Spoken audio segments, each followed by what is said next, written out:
Moraï et Rabotaï, nous abordons à présent, après la fête de Rosh Hashanah, nous allons consacrer notre étude, Moraï et Rabotaï, chers auditeurs et auditrices d'abord.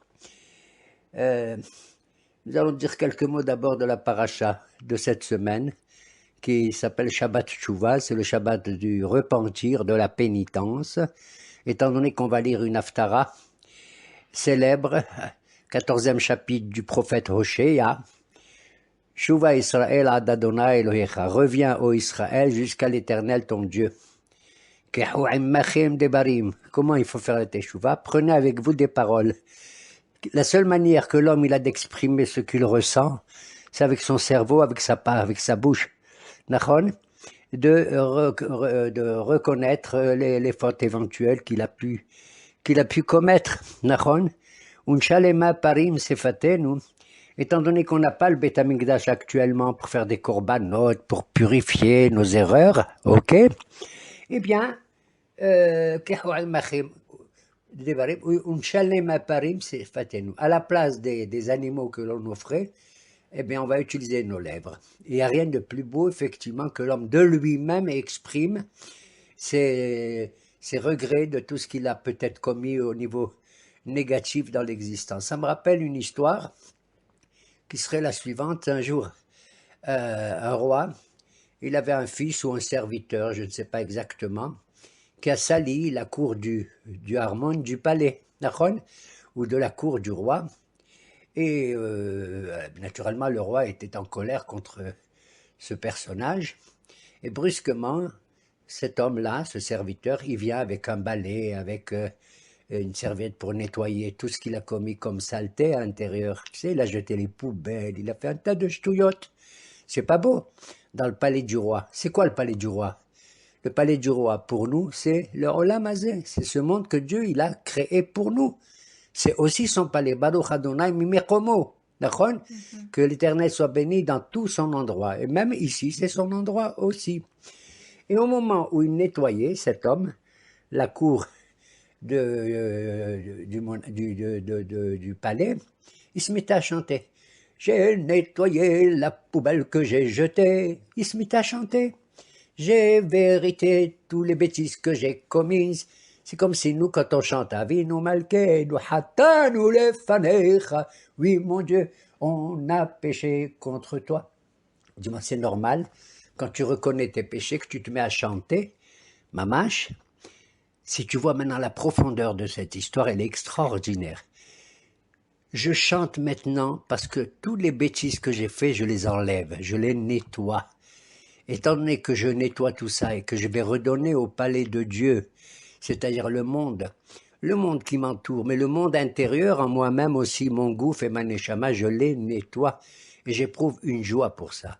Il n'y a rien de plus beau qu'une tchouva me'ahava, qu'un repentir par amour, vraiment, où Dieu t'a donné la capacité de pouvoir réparer tout ce qui a été au-dessus peut-être, au-dessus de tes forces, mamache au-dessus de tes forces. Il y a un jour un homme aussi, une autre histoire, et c'était un admor. C'est admor, ça veut dire quoi? C'est un très grand rabbin, très célèbre et tout.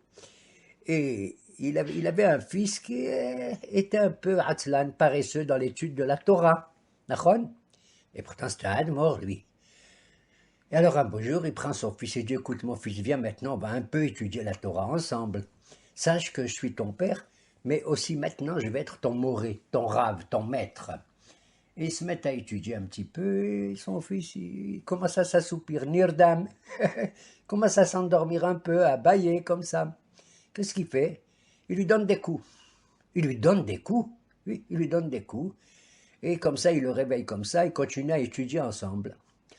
Le lendemain, le même Admor, il dit, aïe, mon fils, viens, on va encore étudier la Torah. Alors le fils, tu sais ce qu'il dit à son père? Il lui dit, papa, je veux étudier la Torah avec toi, mais tu diras au moré, au maître qui m'apprend, qu'il ne me donne pas des coups. T'as compris? C'est-à-dire, est-ce qu'il a raison, le fils, de parler comme ça?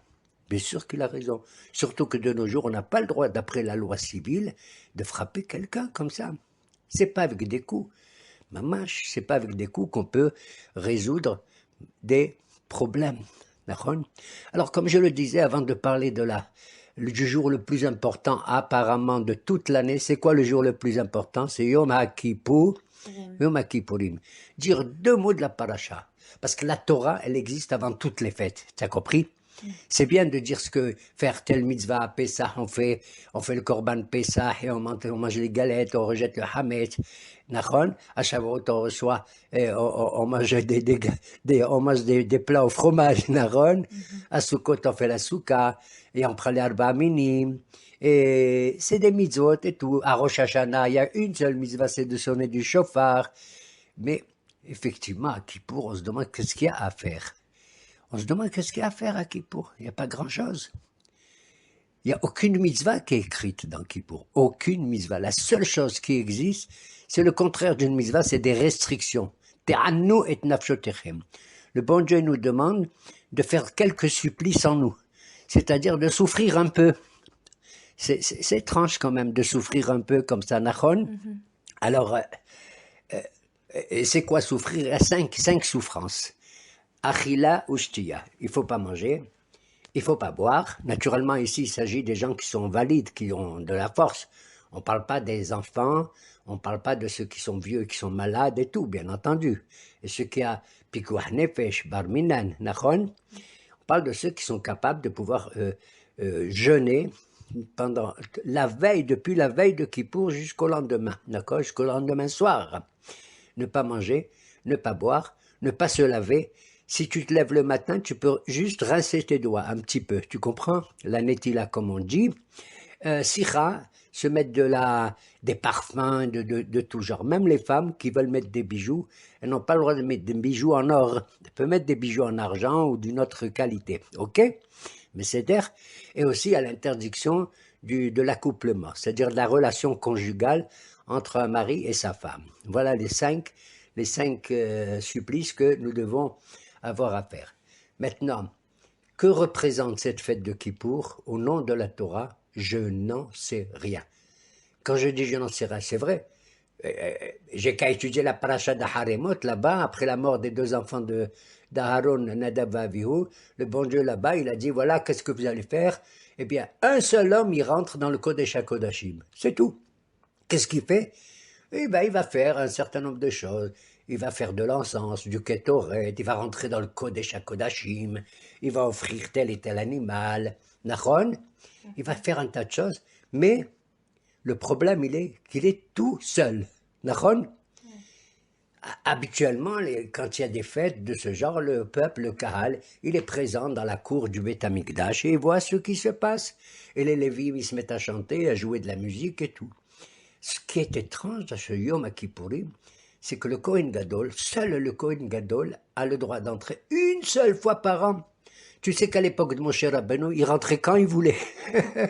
Zichrono livracha, que Dieu le bénisse, Moshe Rabbeinu alav shalom, qui n'a pas pu rentrer en Eretz Israël. D'accord? Lui, il pouvait entrer au Kodesh HaKodashim n'importe quand. Et il était habillé comme il voulait. Il avait ce qu'on appelle chez nous une djellaba. Une robe qui est faite pour les hommes, naturellement. On l'appelle comme ça, une djellaba. D'accord? Donc, qu'est-ce que c'est que le Kodesh HaKodashim? Le Kodesh HaKodashim, il représente, si tu veux, quelque chose qui représente l'infini, le Ensof, qui représente l'espace le plus lointain auquel on ne peut pas avoir accès du tout. Pas du tout, pas du tout. Une seule fois par an, à Kippour, rien que le Kohen Gadol, il pouvait entrer. Nachon, et il mettait du korban, il faisait du kétoret, pardon, c'est de l'encens qu'on n'entend pas. Qu'est-ce que c'est de l'encens? C'est de la fumée, avec des parfums. Nachon, il rentrait. Et pendant toute la journée, à 5 reprises, il mettait des habits blancs. Quand il est rentré dans le Kodesh HaKodashim, quand il sortait du Kodesh HaKodashim pour faire la suite de son service, il mettait des habits en or, Bigdei Zahav. Tu sais combien de fois il faisait ça pendant le Kippour? 5 fois. Et avant de changer les habits, il fallait qu'il aille prendre la tvila, il allait au mikvé 5 fois dans la journée. Tu entends? Et qu'il se lave les mains et les pieds avant, et les mains et les pieds après, qu'il change ses habits. Et il était tout seul. Et les gens qui étaient à l'extérieur, ils avaient peur. Pourquoi ils avaient peur? Ils avaient peur que de quoi? Que Barminan, le Kohen Gadol, il va mourir. Qui c'est qui ose entrer dans le Kodesh HaKodashim? C'est un endroit secret, un endroit où il y a juste les Aseret Adibrot, à l'intérieur du Aaron. Nachon? Et alors à ce moment-là, le Kohen Gadol, il faisait, quand il finit ça, il faisait une prière très courte pour pas embêter le peuple, parce que le peuple était très peureux, n'est-ce pas, pour lui. Et il faisait une petite prière dans laquelle il disait « Hiratson, mon Dieu, je te demande que cette année, elle soit passée la sécheresse, qu'il y ait de la pluie pour nous donner de la parnassa et tout, et que les gens dans la rue ne soient pas trop mouillés. » Tu vois, le genre de prière qu'il donne, c'est incroyable. Nous voyons dans cette fête de Kippour, je l'appelle fête, oui, mais que dans cette fête, il y a un seul homme il est pas seul en vérité. Tu sais pourquoi? Il n'est pas seul parce qu'il est le Natsig, il est le Chagrir, l'ambassadeur de tout le Ham Israël. C'est la première fois où on voit qu'un homme, c'est pas un seul homme, il représente tout le monde, mais dans un silence incroyable. Tu comprends? C'est quelque chose d'absolument prodigieux que l'on voit, que le Kohen Gadol, il est seul. D'ailleurs, on le séparait de sa famille 7 jours avant Kippour. Il quittait sa maison. Et on le mettait dans une salle en haut du Beth Amikdash qui s'appelle l'Ishkat Faradrain, c'est-à-dire la salle d'un prince qui portait ce nom, Faradrain, pendant 7 jours. Et il était là à apprendre comment il faut faire comment il faut faire le service dans le Beth Amikdash et tout et tout. Et on nommait un autre Kohen à sa place. On a dit, au cas où Barminan, lui, il meurt, il faut bien que quelqu'un le remplace, le jour même Kippour. Hein? Alors imagine-toi, quelqu'un, tu lui dis, ouais, monsieur le Kohen Gadol, vous allez être ceci, là. Et tu lui dis, voilà celui-là qui va vous remplacer si tu meurs. Tu vois un peu le genre que ça va lui faire dans le cœur. Hein? Quoi, déjà, on pense à me remplacer, que je risque de mourir et tout. Et même sa femme. On dit, Barminan, si sa femme meurt, il faut lui choisir vite une autre femme au cas où. Hein? Au cas où, pourquoi? Parce que il fait 3 fois la kapara à l'intérieur du Beth Amikdash. Une fois pour lui et sa femme, une autre fois pour lui et tous les Kohanim, et la 3e fois pour lui et tout le Ham Israël. C'est quelque chose d'absolument terrible, effarant, absolument incroyable. Voilà ce qui se passe. Ça veut dire que moi, juif, à l'extérieur du Beth Amikdash, je ne sais pas ce qui se passe dedans. Je le sais pas, j'ai étudié un peu la Torah, ce qui va faire le Kohen, mais je ne vois pas les choses, comment elles se passent. On est dans une réalité, dans un matzav, où l'existence, ce que tu vis, tu ne le vois pas. Un seul personnage, il vit cette chose dans des circonstances très, j'allais dire presque dramatiques, et il porte sur lui l'ensemble du cœur de tout le Ham Israël. D'accord? Et je vais te dire, on l'empêche de dormir même la veille de Kippour. On l'empêche de manger, bien entendu, parce qu'on dit que celui qui mange trop, il risque de s'endormir. Hein. Et à chaque fois qu'il voulait s'assoupir, il y avait des gens qui faisaient toc, toc, toc, avec les doigts comme ça, des bruits, pour qu'ils ne s'endorment pas. Donc c'était une période très difficile que passait le Kohen Gadol, à tel point que quand il finissait le soir toute la fête de Kippour, la journée de Kippour, il allait et il organisait un grand festin, une grande serouda avec tous ses amis. Ah, maintenant il peut respirer tranquillement. C'est donc cette kapara. Le Hachamim, ils disent dans la Gemara qu'il y a 4 manières de faire la kapara. Il y a 4 manières, 4 degrés, 4 madarigot, arba'a madarigot. La première, quelqu'un, il fait un péché, mais béchogeg, il n'a pas fait exprès. D'accord? Il n'a pas fait exprès. Alors à ce moment, on dit, t'as qu'à faire tchouva, et le bon Dieu, il te pardonne. C'est tout. Ah ben, c'est bien. C'est comme quelqu'un, je dis à mon fils, tu peux me faire un café, s'il te plaît? Et puis, il ne me l'a pas encore fait et tout. Et il revient, excuse-moi, papa, parce que j'étais obligé de faire ceci et cela. Alors je lui pardonne tout de suite. C'est la première kapara. S'il fait tchouva, il s'excuse. La deuxième kapara, c'est quand quelqu'un il fait exprès quelque chose. Il fait bémézide. Il a fait un péché, il sait qu'il a fait un péché. Il sait. À ce moment-là, il dit, tu sais, t'as tchouva, tu vas faire tchouva? Oui, je fais tchouva. Non, ça ne suffit pas.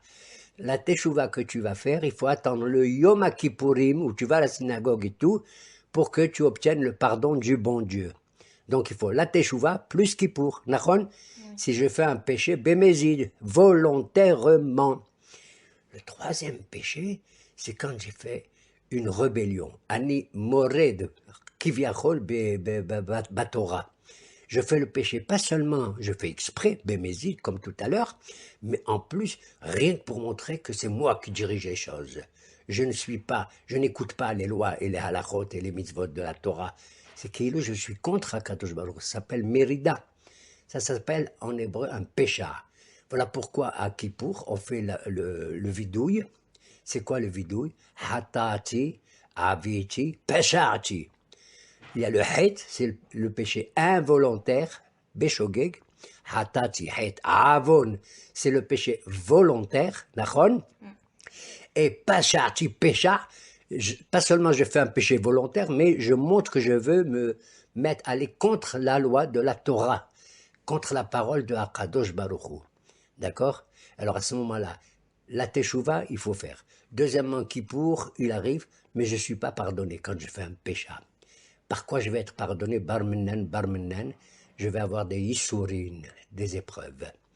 Soit je tombe malade, soit je perds ma parnassa, soit je me dispute avec tout le monde, soit personne ne m'aime, etc. Ça s'appelle les yissourines, des épreuves, hein? Des souffrances, soit au niveau de ma neshama, soit au niveau de mon goût. Ça, c'est le troisième degré de la Kappara. Il existe un quatrième, j'ose même pas le dire, un quatrième degré qui s'appelle Hilul Hashem. Je profane Barmenen, le nom de Dieu. J'ose même pas dire qu'est-ce que ça veut dire. Au lieu de bénir le Akadosh Baruch Ata Hashem, je dis le contraire, que Dieu préserve et que tout le monde voit ça. Je le fais publiquement et tout. Alors cette quatrième madrega du péché, ça c'est Barminen, la mort qui peut expier. Mita mechaperet. Le type, il risque de mourir le plus rapidement possible. Voilà. Donc c'est une journée très éprouvante, il faut le reconnaître. Nous, on considère que c'est éprouvant parce qu'on ne mange pas, on ne boit pas, etc. et qu'on reste toute une journée à prier dans la synagogue. C'est ce qu'a dit l'Haftara qu'on lit ce Shabbat, qui s'appelle Shabbat Shuvah. C'est, comme je le disais tout à l'heure, c'est le 14e chapitre du prophète Hoshéa, le dernier. Il dit Shuvah Israël ad Adonai Elohecha ki chashalta ba'avonecha. Pourquoi tu vas faire, tu vois? Car tu as trébuché dans ton avon. Qu'est-ce que ça veut dire chashalta? J'ai pas fait exprès, c'est un mirchol. C'est comme quelqu'un qui marche dehors, et puis il y a un caillou, il y a une pierre, il y a un trou, il trébuche, c'est pas sa faute. Si c'est pas ta faute, c'est comme un péché que je fais béchogeg. Mais pourquoi tu me dis ba'avonecha? Si je suis coché, c'est pas avon. Avon, on a vu que c'était, je fais exprès. Ça veut dire qu'à chaque fois, un type, maintenant c'est extraordinaire, si à chaque fois tu trébuches, et tu recommences et tu trébuches et tu trébuches, et tu recommences et tu trébuches, à chaque fois que tu fais un péché involontaire, ça devient un péché volontaire. Ça veut dire que tu n'as pas la tête à réfléchir un peu. On peut faire des erreurs une fois, pas tous les 6 mois peut-être, d'accord? Mais pas une fois tous les jours ou une fois toutes les heures. Ça s'appelle plus un shogeg, ça s'appelle mamash un méside. Et ce jour-là, justement, effectivement, nous sommes tous considérés, quand on est à la synagogue, comme si on était au Beth Amikdash. Il faut dire la vérité. Comme si. On essaye d'imaginer. Moi, quand le chauffard à Rosh Hashanah, il a sonné, tu sais à quoi j'ai pensé? J'étais en train de m'imaginer dans ma tête que j'entendais, tu sais quel chauffard? Pas celui du type qui était merveilleux, qui a sonné à la synagogue. Il a sonné très bien. C'est comme si j'entendais, tu sais quel chauffard? Celui qui avait au Har Sinaï. Que Moshe Rabbeinu, quand il a reçu la Torah, Vechol chauffard hazak meod, il y avait un chauffard puissant et tout. C'est comme si j'entendais le chauffard de Akadosh Baruch Hu lui-même. C'est comme s'il sonne encore, il ne s'arrête pas de sonner. Et dans le silence qu'il y avait à ce moment-là, j'entendais, moi, le chauffard en question comme ça. Mamash, le chauffard en question. Il y a une histoire, on raconte, certains la trouvent belle, moi je la trouve plus ou moins belle, comme ça. C'est un jour, un homme, le malheureux, il avait des problèmes dans sa vie. La parnassa, ou des problèmes dans la famille, ou de toute nature, quoi, comme on le veut, des épreuves.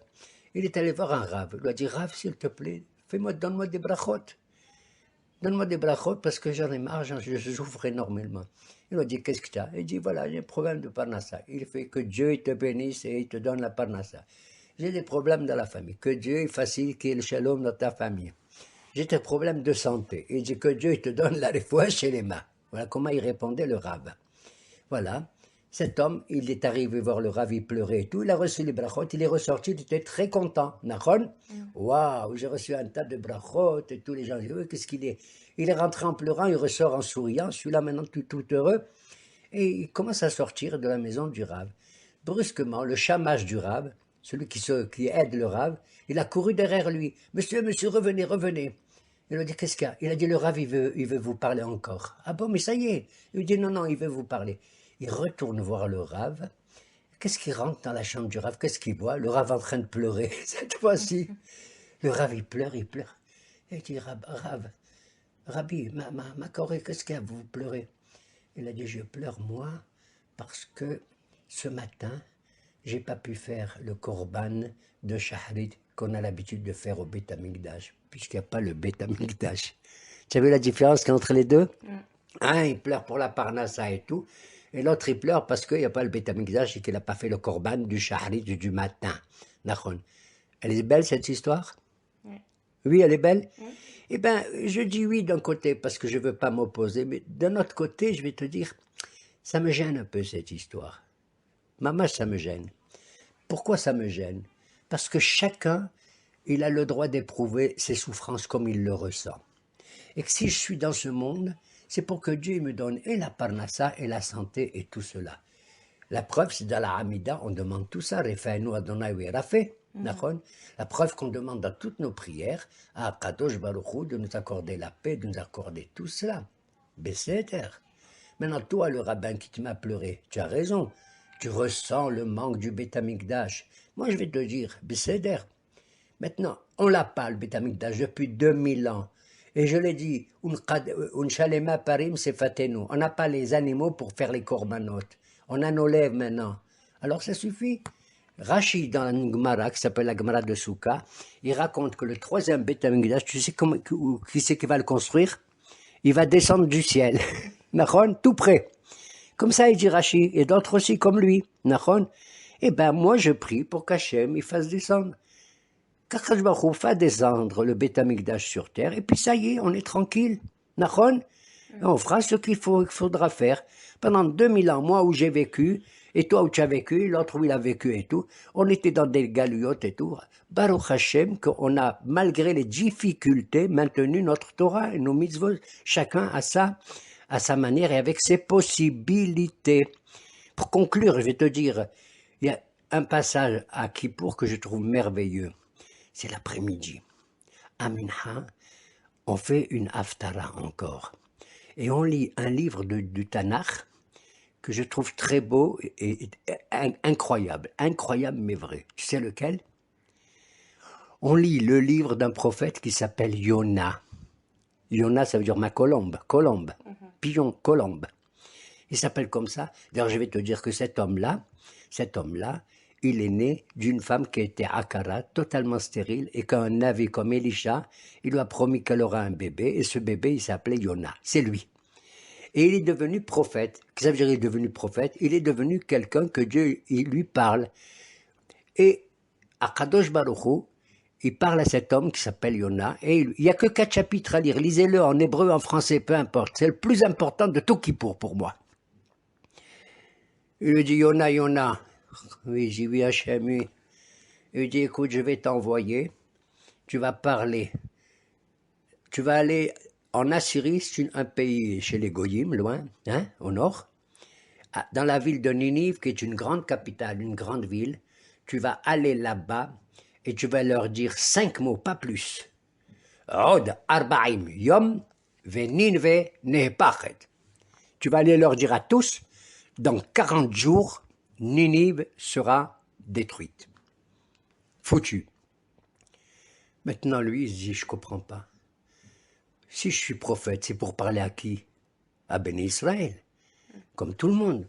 Tu regardes le Tanakh, Ishaïa, Yermiya, Eskiel et tous les autres, ils ont parlé Mais ils se sont adressés au Ham Israël. Bien sûr, ils ont parlé des autres nations aussi, mais ils leur ont pas parlé à eux.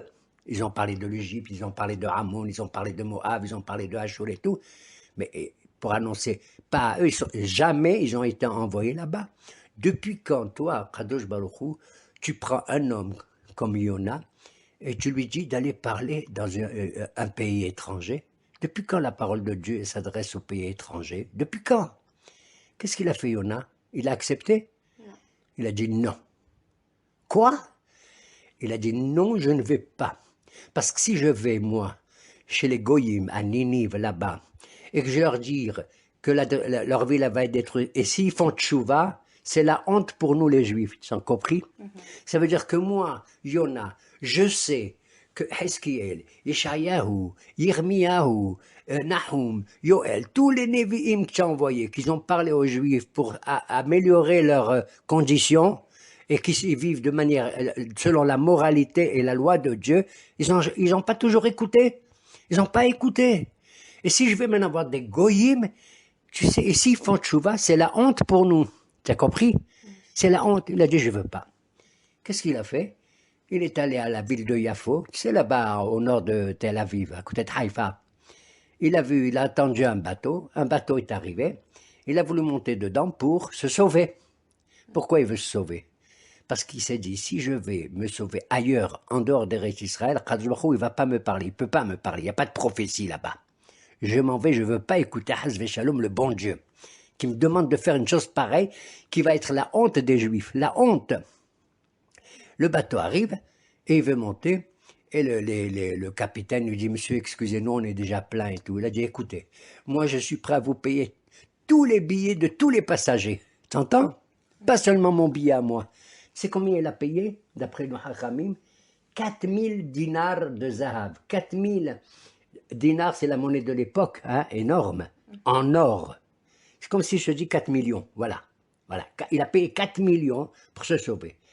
Dans un bateau qui devait aller à Tarshish, c'est une ville dans les îles, dans les îles de Crète et de Grèce, et j'en sais rien. Tarshish, ça s'appelle. Il monte, et puis voilà.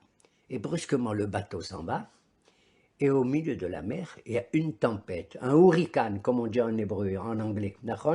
C'est une tempête terrible, pire que le Maboul, pour ainsi dire. La pluie, les vagues qui 10 mètres de haut. Le bateau, il allait sombrer. Tout le monde allait mourir. Maintenant, ceux qui étaient là-bas sur le bateau, ils ont eu peur. Ils ne comprenaient pas ce qui arrive. Brusquement, tout était calme. Brusquement, il y a ce hurricane qui arrive. Qu'est-ce qu'ils ont dit?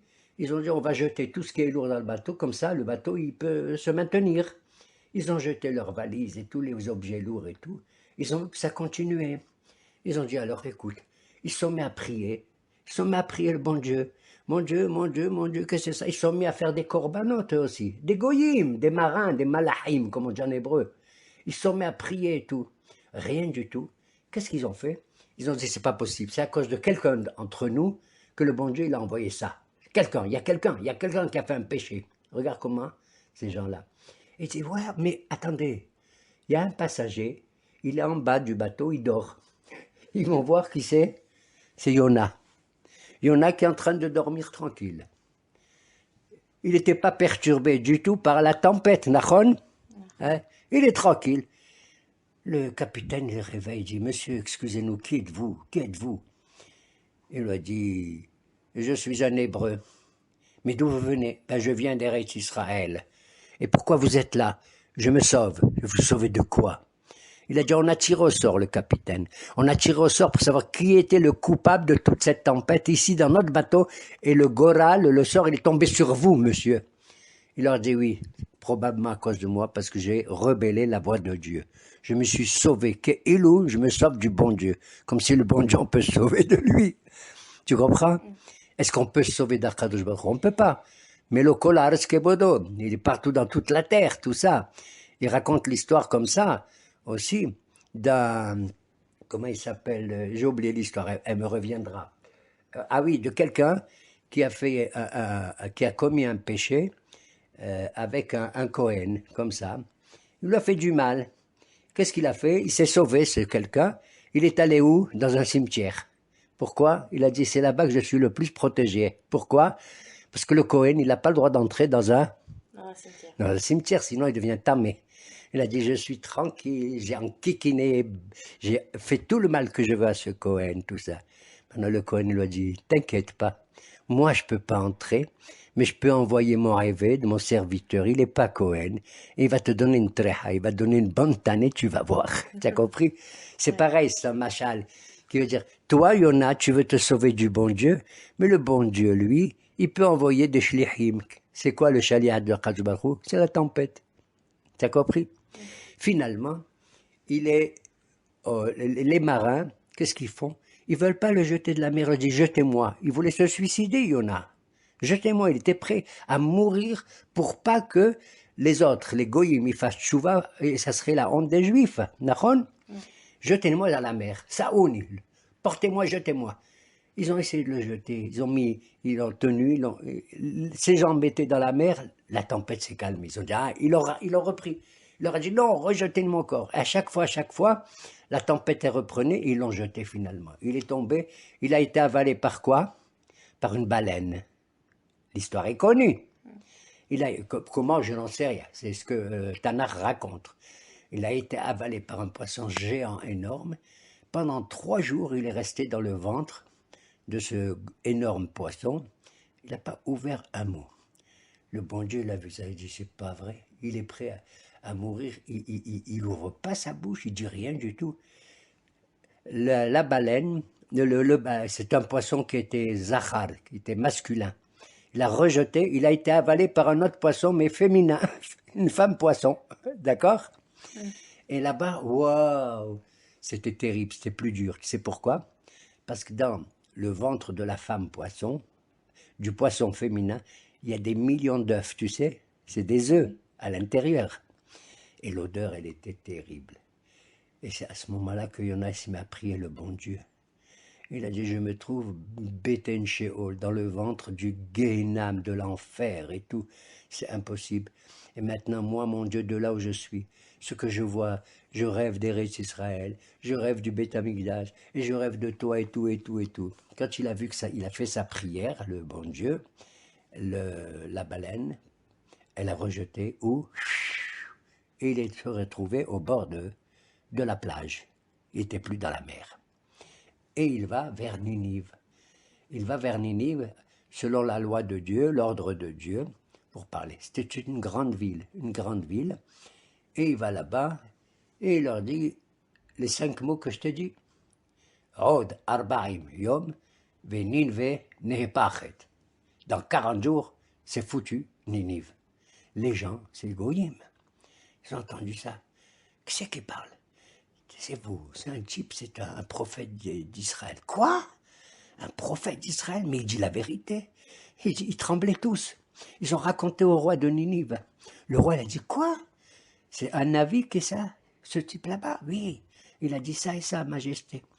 Je vous demande à toute la population de jeûner, de ne pas manger aujourd'hui. Pas seulement vous, même les animaux, vous leur donnez pas à manger. Les pauvres animaux, les vaches, les veaux, tout cela là. Les chats, les chiens, ne leur donnez pas à manger. Vous allez vous habiller avec des sakim. Sakim en hébreu, sac, ça veut dire des habits déchirés, pas beaux et tout. Et vous allez mettre de la cendre sur votre tête. C'est un ével, c'est un deuil, nachon.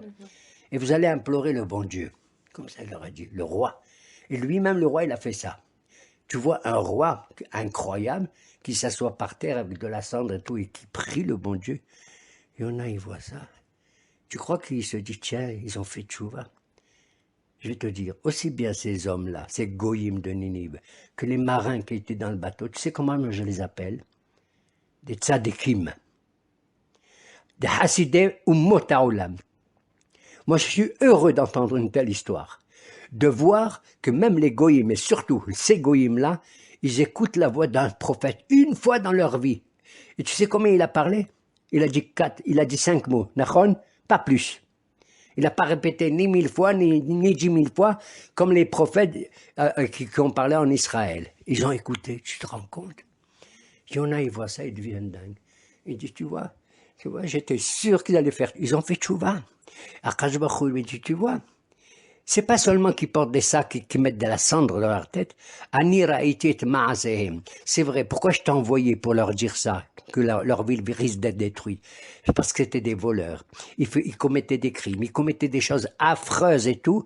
Et regarde, une fois j'envoie un homme de chez nous, hein, une fois, avec 5 mots, ils ont obéi. Est-ce qu'il y en a, il va être content? Pas du tout. C'est ça qui me tue dans cette histoire. C'est ça qui me tue. Il n'est pas content. Moi, j'aurais été content, moi, à sa place, je te dis la vérité. Que des goyim, ils font une chouva pareille et tout, qu'ils obéissent à la voix de Dieu, comme ça. Et Dieu lui-même, il a dit, j'ai vu leur maasem, j'ai vu que maintenant ils se comportent très très bien. Merveilleusement, ben voilà pourquoi je leur pardonne. Il y en a, ils souffrent. Je deviens dingue. Moi, maintenant, je vais te dire, je l'aime aussi, Yona. Tu sais pourquoi il souffre? C'est par amour pour nous, tu vois. Il dit, comment? Eux, ils font tchouva et nous, on ne fait pas. J'ai envie de pleurer. Moi, à Kippour, je vais pleurer, mais presque de joie aussi, de voir que même les goyim, ils font tchouva. Et moi, ça va me donner beaucoup de koah. Si eux, ils font tchouva, alors moi, certainement plus. T'as compris? Certainement plus. Mais Yona, je l'adore. Il n'est pas d'accord avec moi. Il s'allonge, il est là, il a vu tout ça, il est fatigué. Il fait très chaud, très très chaud, très chaud. Et il se met sous une souka, sous une cabane, parce qu'il fait très chaud, et il n'en peut plus. Et il dit au bon Dieu, Tov moti mehayai, je préfère mourir que de vivre. Comme ça, il continue. Qu'est-ce qu'il fait à Kadosh Baruch Hu pour le sauver de la Gehennem, de la chaleur terrible, terrible. Il faisait, je ne sais pas moi, 60, 70 degrés. Nous, avec 40, on devient fou. Il va lui faire pousser immédiatement, en quelques heures, un arbre qui s'appelle le kikayon. En français, on appelle ça le ricin. Un arbre comme ça qui pousse. Il y a 275 alim, 275 feuilles dans cet arbre qui sont très très larges, comme ça, et qui le protègent, Yona, de toute la chaleur. Tu as compris? Qui le protège. Il est dans l'ombre, il est content, il est content. Toute la nuit faisait chaud, mais là, il est protégé. Le lendemain, il se réveille. Il n'y a plus le Kikayon, il a disparu. Le bon Dieu, il envoie des tolaot, des vers de terre, qui ont mangé toute cette arbre en quelques minutes. En quelques minutes. Et on se retrouve sous la chaleur. Tov moti mehayai. La deuxième fois, il recommande, je préfère mourir que vivre. Le bon Dieu vient le voir et dit, écoute-moi, Yona. Tu te plains parce que un arbre comme ça qui s'appelle le ricin, hein, tu l'as même pas travaillé, tu n'as même pas labouré, tu n'as même pas arrosé pour que cet arbre y vienne. Tu n'as rien foutu, hein, et c'est moi qui l'ai fait, d'accord? Tu n'as fait aucun effort. Et tu pleures parce que tu dis Tov moti mais hayai, je préfère mourir que vivre. Et tu n'es pas content parce que moi, ces gens, c'est des hommes, des êtres humains de Ninive. C'est des béné Adam. Et il y avait même des animaux nombreux là-bas. Je les ai sauvés. Et ils ont fait tchouva et tout. Voilà, monsieur. Et l'histoire s'arrête comme ça. On ne sait pas ce qui est arrivé à ce moment-là à Yona. Le texte, au chapitre 4, il y a 4 chapitres seulement, ça s'arrête ici. Et ça nous laisse dans une question comme ça. Tu as compris? Une interrogation. Quel rôle il a pu jouer cet homme, Yona, qui a été un homme, je vais te le dire, malgré l'opposition qu'il a eue contre Hachem, pour ainsi dire, pas contre, mais il n'était pas d'accord et tout, c'est un homme merveilleux que je trouve.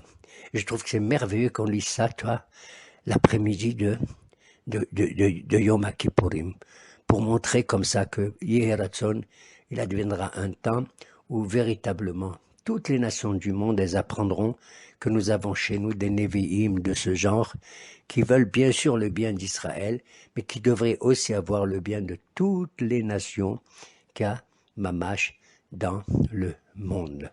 Voilà. Voilà Moraï Verabotai, ce que cette kapara, cette expiation, doit être la nôtre comme celle d'un Kohen qui est tout seul à l'intérieur du Beth Amikdash, mais qui représente l'ensemble du peuple d'Israël, mais aussi l'ensemble des nations du monde.